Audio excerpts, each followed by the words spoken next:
It was a challenge to try and capture something as iconic as Alcatraz.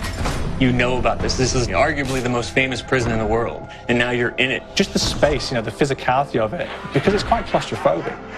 When modern-day prisons are designed, they really consider not intimidating people or making the spaces, as least stressful as possible. Well, Alcatraz didn't suffer from those restrictions. They did the research, they went out, studied Alcatraz, not just from books or internet. They were actually there to feel the environment, so it really sets a mood that gets you a little spooked. Well, we kind of started with the base layout of Alcatraz. The entire island we ended up roughing out in kind of a white box form, and then figuring out what play spaces we wanted to use out of that, what would be the most interesting areas to play in, and the connections between spaces, and spaces that the public doesn't necessarily get to go into. We really did a lot of pushing to really enhance that psychological horror aspect that we're really looking for. And this is a really good opportunity to really tell something special. Like I got stuck right through the gates to hell! This time around, I feel like it's been identified that there are these side missions that you're going to go out and try to accomplish. Al and the rest of the groups put together this escape plan, but the point is to get the parts and assemble this plane so they can get off the island.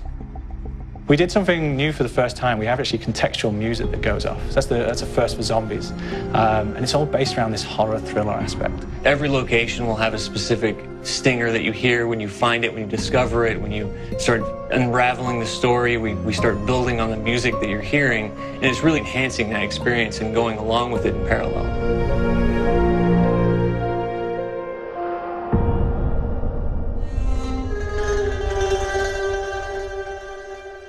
Because we wanted to embrace this kind of horror thriller element, we wanted character actors, guys who could really embody someone and then convey emotion. So that's why we went for guys like Ray Liotta, getting in that kind of guy, we wanted a frantic nature. So he plays a character called Billy Handsome, who's this kind of psychopath who would be employed by the mob to kill people in interesting ways.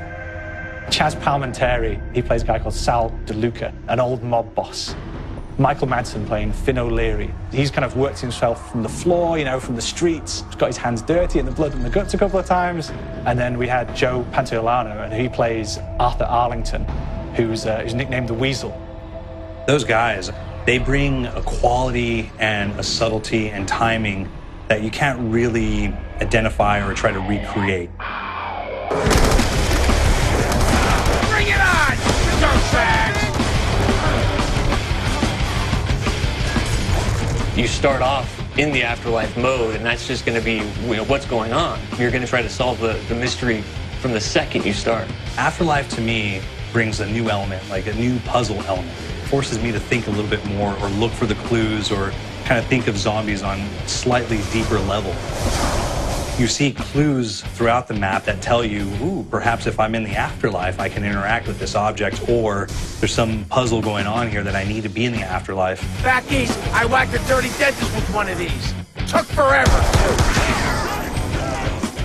Alcatraz has a Civil War kind of fort background before it turned into a penitentiary. And so we had this kind of backstory, the idea that the warden would have collected Civil War weaponry.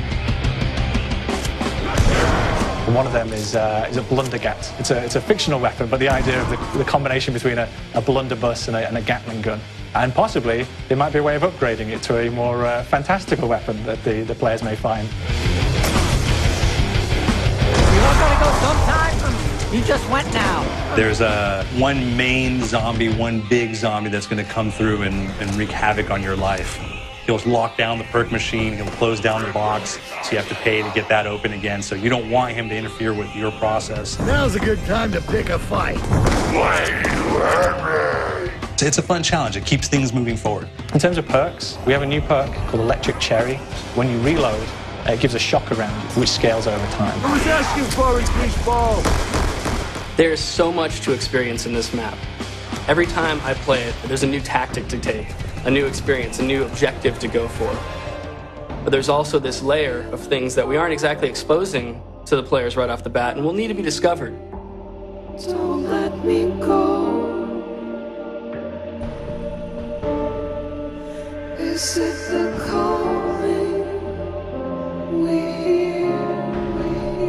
We've got the undead in there, we've got these historical elements, and these fantastic actors all seem to be with peace with each other in this kind of same world. So it's magical, and our team is incredibly excited by it. This is the